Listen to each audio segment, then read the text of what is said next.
This is UOP's Channel 5, bringing you an important news update. Here with me in the studio is Gus. Gus, why don't you tell us what's been going on? Hi, I'm Gus and I have cystic fibrosis. Thank you for that, Gus. Now we're going to take it to Alec, who's inside Gus's lungs. Thanks, Liad.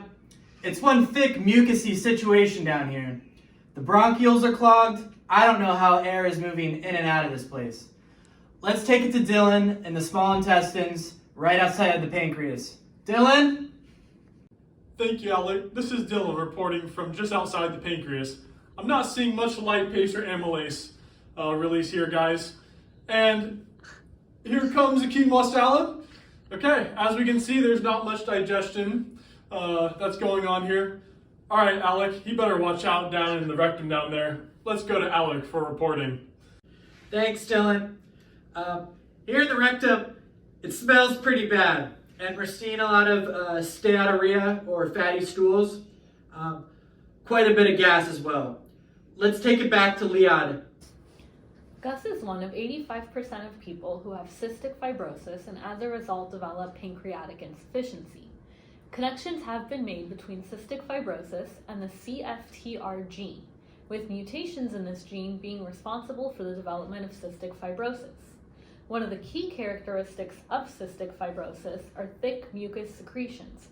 These secretions block pancreatic enzyme activity, and that's how you end up with pancreatic insufficiency. Now let's take it to Alec, who will tell us more about pancreatic insufficiency. Thank you, Liad.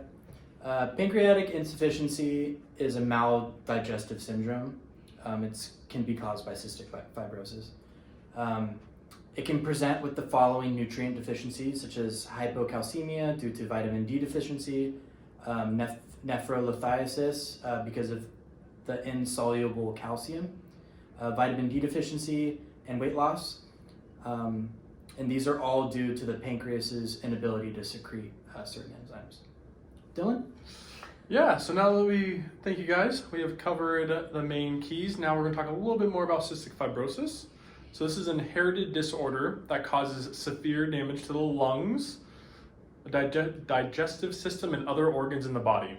So CF affects the cells that produce mucus, like Liad was saying, sweat, and digestive juices. These secreted fluids are normally thin and slippery, but in people with CF, the defective CFTR gene that was mentioned earlier causes the secretions to become sticky and thick. So instead of acting as those lubricants in our body, the secretions actually plug up the tubes. So the tubes, ducts, airways, passages, all of that becomes plugged, leading to these following symptoms that we're going to discuss in the diseases. Yeah, so we heard from Gus, and Gus was actually diagnosed because he had many of the common symptoms of pancreatic insufficiency, such as weight loss, gas, bloating, dyspepsia, and then, like Alex saw in the rectum, steatorrhea. So now that we've discussed the symptoms and the pathophysiology of both cystic fibrosis and pancreatic insufficiency, and that Alec has gone back to the rectum and Dylan went back to the lungs, I just wanted to thank you guys for joining us here today at Channel UOP. Have a great night. Hi, I'm Blake and I have syphilis. I'm Gus.